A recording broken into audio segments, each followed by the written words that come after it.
കുടുംബ ബജറ്റ് താളം തെറ്റിച്ച് സംസ്ഥാനത്തെ പച്ചക്കറി വില. ബീൻസും തക്കാളിയും റെക്കോർഡിലേക്ക് എത്തുകയാണ്.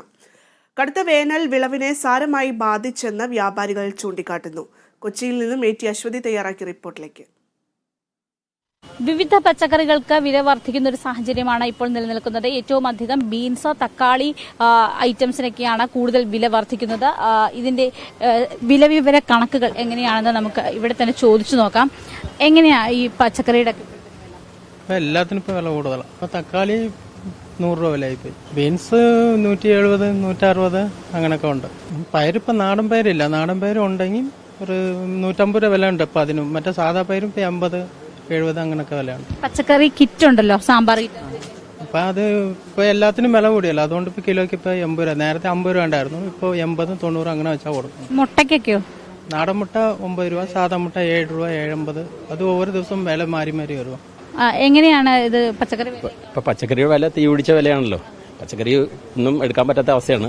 നേരത്തെ അരക്കിലോ മേടിക്കുന്ന സമയത്ത് ഇപ്പൊ കാക്കിലൊക്കെ മേടിക്കുന്നത്. ഇതിൽ മേടിക്കുന്ന സ്ഥലത്ത് അരക്കിലോ മേടിക്കും. അത് ബജറ്റൊക്കെ എല്ലാം താളം തള്ളി നിൽക്കുക. ഇത്തരത്തിലാണ്. അതായത് വിവിധ പച്ചക്കറികൾക്ക് വലിയ രീതിയിലുള്ള വിലയുടെ പ്രശ്നമുണ്ട്. ഇനി പഴവർഗ്ഗങ്ങൾക്ക് നമുക്ക് നോക്കാം. ചേട്ടാ, ഈ പഴത്തിനൊക്കെ എന്നാ വില? നേരത്തേക്കാൾ ഒരു ചെറിയൊരു ഇതുണ്ട്. ഈ വാഴപ്പഴങ്ങൾക്കൊക്കെ ചെറിയൊരു വ്യത്യാസം വന്നിട്ടുണ്ട്. കടുത്ത വേനലൊക്കെ വന്നു കഴിഞ്ഞപ്പോൾ കുറേയൊക്കെ കായകളൊക്കെ പോയി. ഈ പ്രാവശ്യം മഴ കൂടുതൽ. ഇനിയിപ്പോൾ ഈ പ്രാവശ്യം വാഴ വെച്ച് വരുന്ന പ്രാവശ്യം വരുമ്പോൾ വില കുറയും. അതായത് ഈ വാഴയ്ക്കൊക്കെ, അതായത് വാഴപ്പഴത്തിനും മറ്റു കാര്യങ്ങൾക്കൊക്കെ വില വർദ്ധിക്കുന്നുണ്ട്.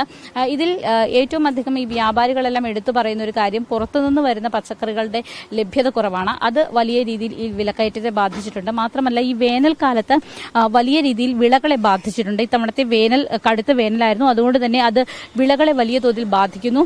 അത് ഈ പച്ചക്കറി വിലയിൽ ഇപ്പോൾ പ്രതിഫലിക്കുന്നു എന്നതാണ് എടുത്തു പറയുന്ന ഒരു കാര്യം. ഒപ്പം തന്നെ ഈ പച്ചക്കറി അല്ലാതെ മറ്റ്, അതായത് ഈ കറികൾക്കൊക്കെ ഉപയോഗിക്കുന്ന ഇഞ്ചി, പച്ചമുളക്, വെളുത്തുള്ളി പോലെയുള്ള കാര്യങ്ങൾക്കും വിലയിൽ വലിയ വ്യത്യാസം ഉണ്ടാകുന്നുണ്ട്. പഴവർഗ്ഗങ്ങൾക്ക് വലിയ തോതിലുള്ള ഒരു വ്യത്യാസം കാണുന്നില്ല എന്നും ഈ കർഷകർ വ്യക്തമാക്കുന്നു. ഇത് ഈ പച്ചക്കറി വിലയിലുള്ള വർധനവ് ഈ മറ്റ് രീതിയിൽ ബാധിക്കുന്നത് പുറത്തുനിന്നുള്ള പച്ചക്കറികൾ വലിയ രീതിയിൽ കേടാകുന്നു. ഈ മഴക്കാലമായതുകൊണ്ട് തന്നെ കേടാകുന്നു. അതും ഈ വില വർധനവിൽ റിഫ്ലക്ട് ചെയ്യുന്നുണ്ട്. മാത്രമല്ല, നേരത്തെ സാധനങ്ങൾ വാങ്ങിയിരുന്ന ആളുകൾ അതിന്റെ അളവ് കുറച്ചുകൊണ്ടാണ് ഇപ്പോൾ സാധനങ്ങൾ വാങ്ങിക്കുന്നത്. ഈ പച്ചക്കറി എന്ന് പറയുന്നത് വളരെ അവശ്യ സാധനം ആയതുകൊണ്ട് തന്നെ ഒരുപാട് അതിൽ നിന്ന് മാറി നിൽക്കാനും ജനങ്ങൾക്ക് സാധിക്കില്ല.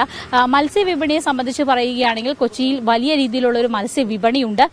അതിൽ ഇത്തവണ ട്രോളിംഗ് നിരോധനത്തിന്റെ സമയമായതുകൊണ്ട് തന്നെ അക്കാര്യത്തിലും വലിയ രീതിയിലുള്ള പ്രശ്നങ്ങൾ ഉണ്ടായിട്ടുണ്ട്. മാത്രമല്ല, വേനൽക്കാലത്ത് നിരവധി മത്സ്യത്തിന്റെ എണ്ണം ഒക്കെ തന്നെ കുറഞ്ഞ ഒരു സാഹചര്യമുണ്ട്. അതും ഈ വിപണിയെ ബാധിച്ചിട്ടുണ്ട്. മാത്രമല്ല, പുഴ മത്സ്യങ്ങൾ കൊച്ചിയെ സംബന്ധിച്ച് പറയുകയാണെങ്കിൽ ഇത്തവണ പെരിയാറിൽ വലിയ രീതിയിലുള്ള രാസമാലിന്യത്തിന്റെ ഒഴുക്കും മറ്റും വന്ന ഒരു സാഹചര്യത്തിൽ ഈ മത്സ്യങ്ങൾ കേടാവുകയും ചത്തുപൊങ്ങുകയും ഒക്കെ ചെയ്യുന്ന സാഹചര്യമുണ്ട്. അതുകൊണ്ട് തന്നെ ഈ പുഴ മത്സ്യങ്ങൾ വാങ്ങാനുള്ള ഒരു വിമുഖത ആളുകൾ കാണിക്കുന്നുണ്ട്. അത്തരം കാര്യങ്ങളൊക്കെ ഈ വിലയെ വലിയ രീതിയിൽ സ്വാധീനം ചെലുത്തിയിട്ടുണ്ട് എന്ന് തന്നെയാണ് നമുക്ക് മനസ്സിലാക്കുന്നത്. എന്തായാലും വലിയ രീതിയിലുള്ള ഒരു വില വർധനവ് ഈ ഒരു 2 ആഴ്ചയായിട്ട് വലിയ രീതിയിലുള്ള വില വർധനവ് പച്ചക്കറികൾക്കാണെങ്കിലും മത്സ്യങ്ങൾക്കാണെങ്കിലും ഒക്കെ ഉണ്ടായിട്ടുണ്ട് എന്നത് വളരെ വ്യക്തമാണ്. ക്യാമറമാൻ ഗീതേഷിനൊപ്പം T Aswathy, Kerala vision news.